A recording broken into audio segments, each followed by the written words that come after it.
Bueno, y seguimos, por supuesto, con la información. Hoy es primer día del año y, por supuesto, hay que hacer un balance de lo que cumplimos, de lo que no cumplimos y de lo que nos proponemos para el año próximo, porque de eso arranca, de una, digamos, balance crítico, la posibilidad de plantearnos pues objetivos razonables. Yo voy a enlazarme con mi compañero Aníbal Gutiérrez. Mi querido Aníbal, feliz año.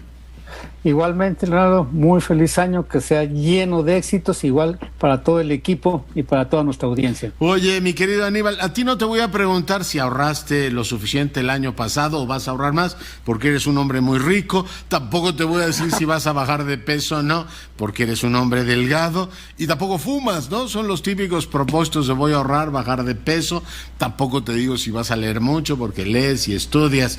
Pero sí te pregunto, el año pasado, gracias, ¿plantaste árboles? Claro que sí, y ¿cuántos? Dejamos ahí semilla para poder conjuntamente contigo poder desarrollar un debate serio sobre el futuro de este 2021. Pero ese fue el libro, ¿no? Árboles, yo planté un limonero y 2 cipreses. Hijos, pues ya nuestros hijos están grandes, tú estás orgulloso de tus 2 retoños, ¿no? Exactamente, sí, ya andan volando. Pero tuvimos un libro, ese sí cumplimos. Oye, el presidente fue una gran aventura intelectual. Mi querido Aníbal, yo primero quiero agradecerte, fue una de las grandes experiencias de la pandemia. No solo valorar tu amistad, que he tenido el privilegio de disfrutarla todos estos años, tampoco tu inteligencia, que he tenido la ocasión de disfrutarlo también durante casi 20 años, pero el trabajar como coautor contigo para mí ha sido una aventura intelectual de primer orden. Va mi gratitud el primer día del año a ti, Aníbal. Totalmente en reciprocidad te digo que efectivamente admiro tu talento, tu capacidad para poder analizar las cosas y sobre todo ese reto intelectual que hemos enfrentado conjuntamente para poder entender qué es lo que está pasando. Y me parece que pues pocas veces en la vida tiene uno la oportunidad de poder decirle gracias al amigo por haber podido emprender una aventura intelectual de esta magnitud. No, gracias a ti, que haya terminado bien. Y también gracias al presidente, porque es una figura pues verdaderamente atractiva, ¿no? Hay pocos políticos que por las buenas o las malas razones inspiran a hacer un trabajo que pues nos llevó nuestro tiempo, estar revisando un montón de materiales, pero es una figura, la de López Obrador, absolutamente fascinante. A él le dedicamos el libro El Presidente. Bueno, él fue el objeto de estudio del libro El Presidente, Aníbal. Sí, efectivamente es una personalidad única. Ya desde hace varias décadas buscaba ir resaltando en todos los espacios políticos donde venía actuando y efectivamente ese carisma que tiene también se ha traducido en ese personalísimo estilo de gobierno que, al igual que en ocasiones muy remotas, ha hecho que todo se concentre alrededor, precisamente como decimos, de sus filias y sus fobias, ¿no? Yeah. Un ejemplo así contundente es cada señalamiento que hace en sus conferencias en la mañana, pues premia, castiga, vulnera o señala algún éxito desde su punto de vista de su administración y eso repercute en todas las esferas de la sociedad. Oye, es una figura pública importante y la verdad que ha sido una gran oportunidad el seguirlo y aprender a entender qué es lo que lo motiva y cómo maneja las cosas. Te iba a decir de las mañaneras, que es uno de los capítulos del libro. Son, digamos, experiencias innovadoras. Prácticamente ningún presidente lo ha hecho y el jefe del Estado le dedica cada vez más tiempo a ellas.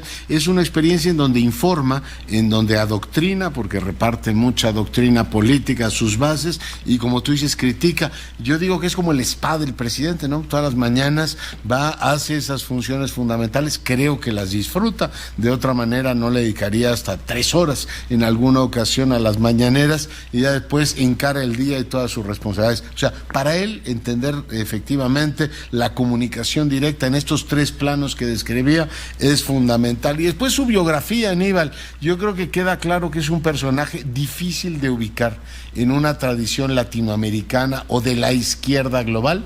Es un personaje muy particular que tiene, pues por supuesto, un amplio conocimiento de la historia patria, Eso sí, la lee de una manera pues muy inercial, ¿no? De los buenos y los malos, lo que repite todos los días, ¿no? Los conservadores que atentan contra los verdaderos proyectos de un pueblo al que él ve inmaculado a lo largo de la historia. No, es un presidente poco atento a lo que ocurre en el exterior, tanto su lectura histórica como su ejercicio como presidente, lo que ocurre en el exterior no le resulta demasiado atractivo. Es un presidente poco atento también a los temas administrativos. A lo largo de su vida no ha prestado demasiada atención a ellos. Nos referimos, por supuesto, en su trayectoria personal a su ejercicio de gobierno en la capital, que dio muchas claves de cómo está gobernando en el país. Por tanto, su biografía intelectual, o sea, explicar al presidente. Mucha gente me dice, Aníbal, ¿por qué el presidente es juarista y al mismo tiempo cristiano? ¿Por qué es revolucionario y religioso? Y yo les digo, lean a Pellicer. Pellicer igual hacía una oda a la revolución y después hacía hermosísimas piezas místicas de San Francisco.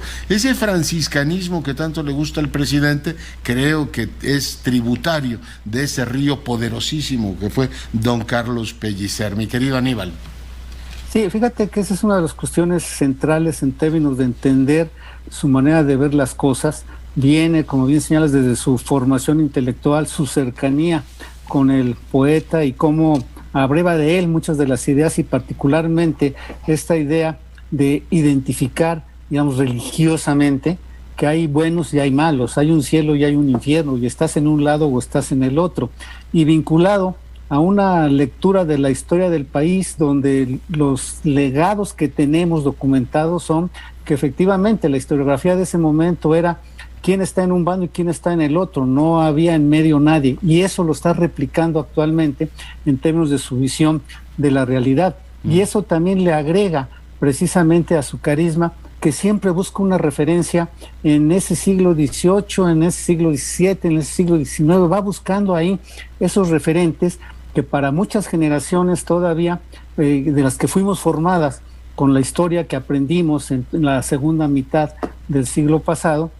pues tenemos referentes históricos con los cuales se creó una unidad nacional, hicimos patria, y entonces cala mucho en buena parte de la población ver o hacerlo sentir que prácticamente las propuestas que hoy se tienen van de la mano con los ánimos justicieros de aquella época, y me parece que eso es una de las cuestiones que le ha ayudado a vender mucho su imagen y a vender mucho su dicho y sus hechos. Sí, claro, y es muy eficiente en hacerlo. Claro, de la historia puede sacar uno la conclusión o el ejemplo que quiera. Creo que de toda su lectura de la historia ha sacado una lección fundamental, o dos lecciones fundamentales. Una, que los proyectos reeleccionistas acaban dividiendo al país, Juárez, Lerdo, o acaban efectivamente generando una monstruosidad, toda su crítica al porfiriato. Y la otra es que a los sexenios se les juzga por sus resultados, y sabe el presidente que una crisis cambiaria, que una grave crisis económica llevaría al traste a su sexenio. Por tanto, eso lo tiene muy claro de la historia del 19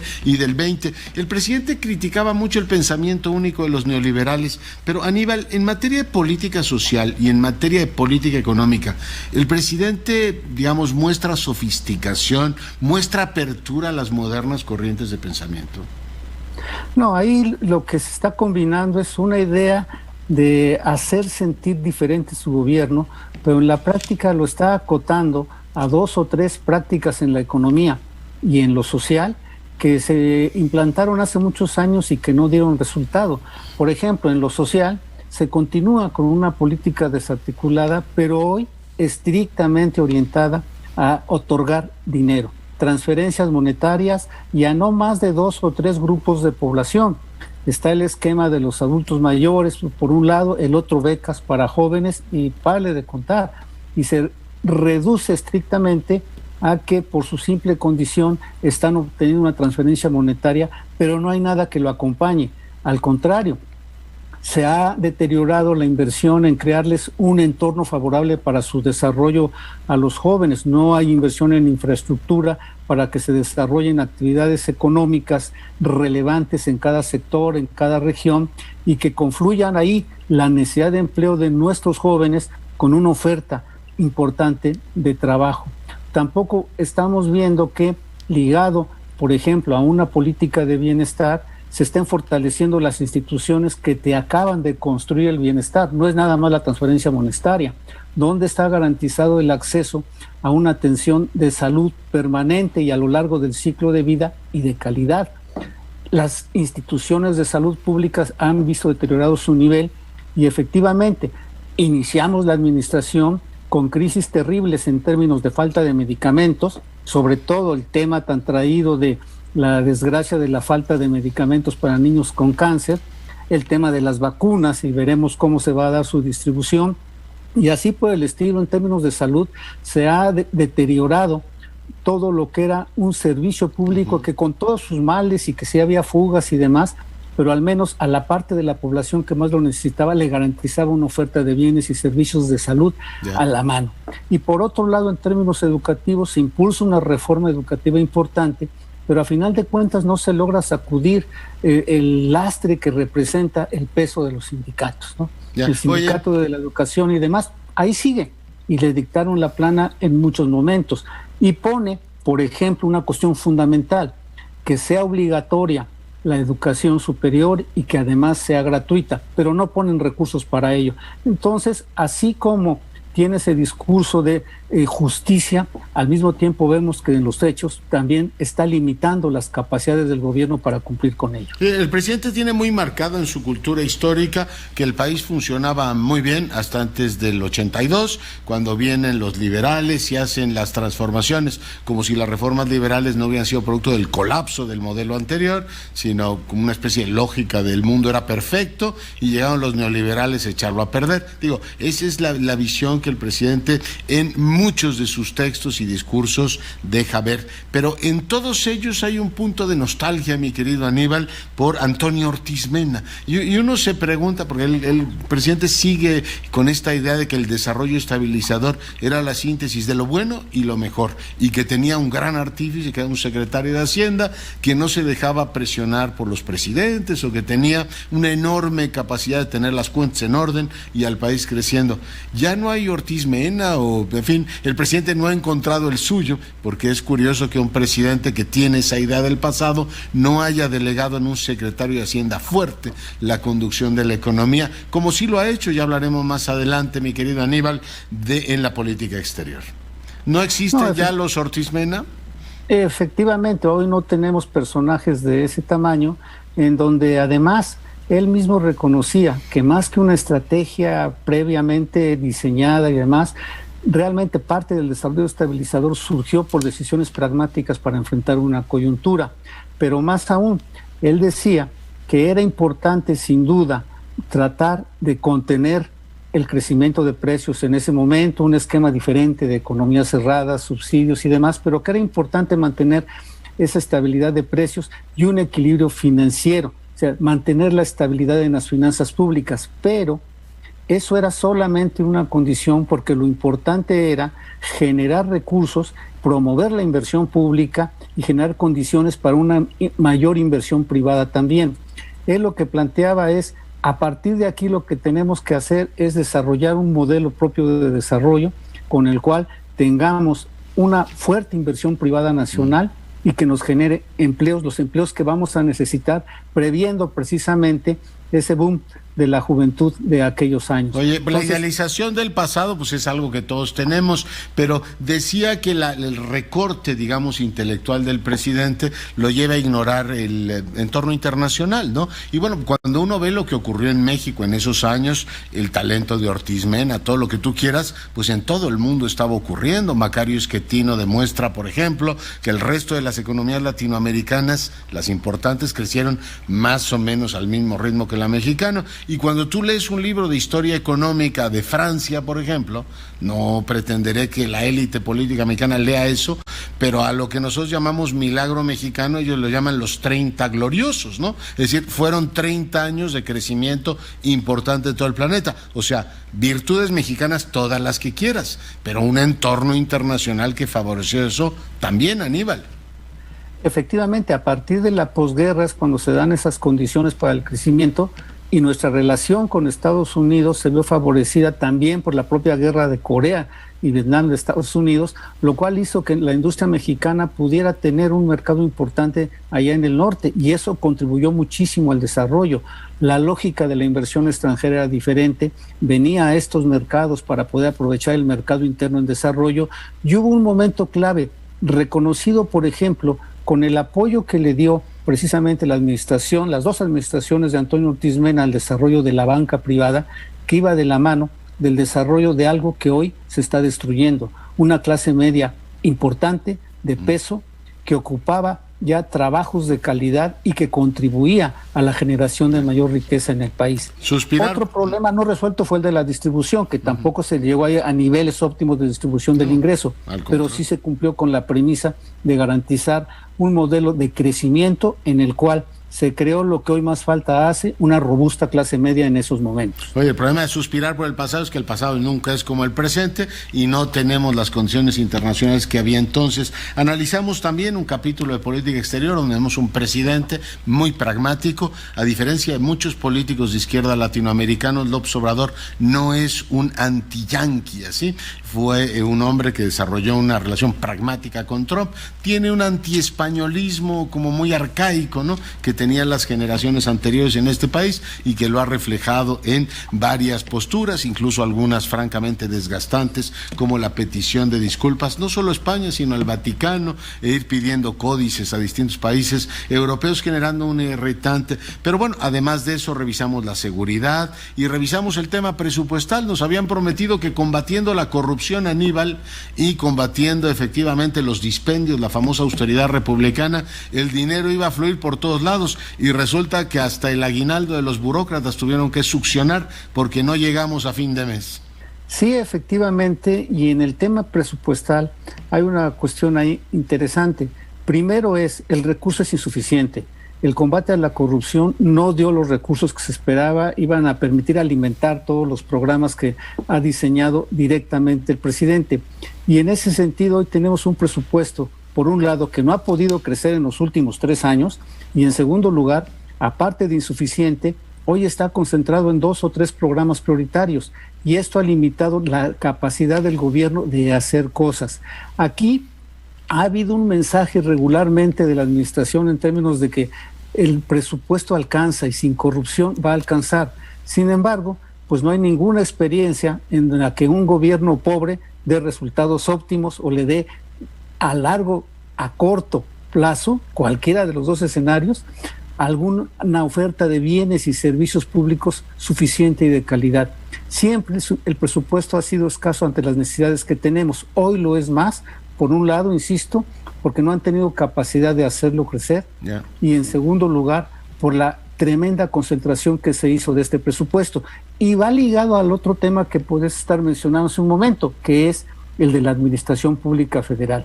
Se montan en todo el aparato de la Administración Pública Federal para rediseñar cosas, sin embargo, se destruye a la base operativa de la Administración Pública Eso Federal. Es muy costoso en el largo plazo, y yo recuerdo, los que tienen cierta edad también lo tendrán presentes, que había una crítica sonora, Porfirio Muñoz Ledo, Cuauhtémoc Cárdenas, lo hacían diciendo que la época de Salinas, bueno, desde la época de la Madrid, estaban adelgazando al Estado, y les decían, lo están dejando en los huesos. Bueno, pues esta administración lo que hace es vender literalmente tuétano, mi querido amigo, la médula, porque lo que ha hecho es quitar, digamos, dejar desprotegidas un montón de estructuras sin fideicomisos, adelgazar a extremos enormes, pues capacidades regulatorias del Estado. Déjame poner 2 sobre la mesa, mi querido Aníbal, todo lo que tiene que ver con la producción de áreas protegidas y el tema de la Conagua, que fue a finales del año, lo recordamos muy bien, uno de los temas más lacerantes de la discusión pública nacional,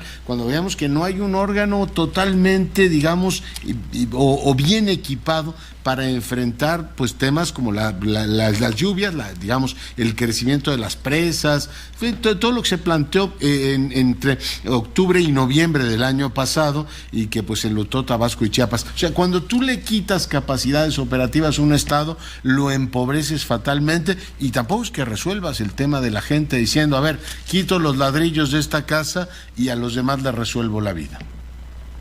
Sí, efectivamente, o sea, aquí lo que estamos presenciando es que la falta de recursos y también ese adelgazamiento tan abrupto que se ha hecho de sus capacidades, de las capacidades del ejercicio de gobierno, han llevado a situaciones como estas, donde con agua no se da abasto ni siquiera para poder examinar y revisar sus presas de una manera eficaz y eficiente. Al mismo tiempo tienes que muchos de los programas institucionales que de años traían muchas de las dependencias públicas, pues hoy han tenido que ser abandonados y han dejado a la deriva a una suerte de beneficiarios. Hubo programas, por ejemplo, el de jornaleros agrícolas, donde se quita ese programa y los apoyos que recibían antes, pues nadie se los está dando. Y entonces van quedando efectivamente una serie de saldos negativos en términos de población y beneficiarios que hoy no tienen ese acceso que antes tenían en términos de un apoyo gubernamental. Por otro lado, también en el campo, pues se decide tratar de acabar con esa nata de intermediarios sociales, que efectivamente muchos de ellos capturaban rentas, pero también había apoyos que directamente iban como productores a los organismos y a las organizaciones que reunían, pues, a cafeteros, por ejemplo, algodoneros, por ejemplo, y esos apoyos apoyaban la producción. Se quita eso para bajar directamente supuestamente a las familias del campo, pero entonces dejas descobijado el apoyo a la parte productiva, y lo vemos en cómo se limitaron estos recursos de la Secretaría de Agricultura que han afectado a muchos productores. Entonces hay cambios ahí que a la final de cuentas el resultado, como bien dice, será el que pues, nos dirá si estuvo bien o estuvo mal. Están afectando actividades productivas importantes en todo el país. El presidente es por diseño constitucional el jefe del Estado, es el jefe del gobierno, es el comandante de las Fuerzas Armadas, todo está claro, pero es el jefe de la administración pública, la que llama elefante reumático o un extraño enemigo, mi querido Aníbal. Exactamente, porque la embestida ha sido brutal desde esos calificativos y de poner a la sociedad enfrentada precisamente a los órganos que administran e imparten, por ejemplo, justicia, a los órganos que son los responsables de garantizar la educación, la salud y demás. Entonces, no puedes estar jugando con eso, porque al mismo tiempo... Tú eres el jefe, ¿no? Dirá, oye, estos burocratotas, ¿no? Pues usted es el jefe de todos ellos. Y está cumpliendo con el sueño más neoliberal de un adelgazamiento total del Estado, que ya no tenga capacidades ni para regular. Dejemos a los mercados, en fin, que se regulan solos, se regulan también, que por eso hay monopolios, ¿no? Oye, es como estos, digamos, empresarios que retratan los caricaturistas de un periódico, ¿no? Es decir, ahora sí me voy a comer la mitad de su aguinaldo, ¿no? Y ahí tienes a estos todos flacos sobreviviendo con un salario más bajo. Es un sueño neoliberal, ¿sí? Totalmente. Mira, es como decía un viejo profesor, buen amigo, que si los mercados funcionaran como dicen, pues no habría necesidad de poner, por ejemplo, dado que los mercados lo hacen las personas, los individuos, no habría necesidad de poner topes o semáforos en las calles, todos nos comportaríamos muy bien, ¿no? De maravilla. Oye, sí, algunas cosas no se las ha cumplido, no los ha tratado bien, les ha bajado el sueldo, digamos, los trata como el extraño enemigo. No les cumplió aquello de trabajar los sábados y algunas ideas más o menos peregrinas, como esto de trasladar las secretarías a distintos puntos del territorio, como que se fueron a dormir el sueño de los justos, Aníbal. Efectivamente, pues eran situaciones inviables, incluso en términos de operación del ejercicio de gobierno, pues la centralización te ayudaba a que estuvieran en un mismo territorio las dependencias, a que prácticamente cualquier negociación conjunta que tuviera que hacer un gobernador de un estado, pues no tendría que andarse recorriendo todo el territorio nacional para ver a un secretario y a otro, sino que aquí lo podía ver y aquí resolvía todo, y al mismo tiempo, si tenía suerte, veía al presidente o alguno de sus secretarios. Oye, pues sí, se daba una vuelta por Palacio Nacional y aprovechaba uno para grillar, que también en política eso cuenta. Mi querido Aníbal, pues sí, además abordamos el tema de seguridad, donde el abrazos y balazos dio paso pues a una triste realidad. Hoy tenemos un índice de homicidios más o menos en los mismos niveles de años anteriores. Reconocer que el presidente avanzó en la formación de una Guardia Nacional que tiene efectivamente pues todos los señalamientos de lo que es un cuerpo de Estado, y ha sido mucho más transparente que otros gobiernos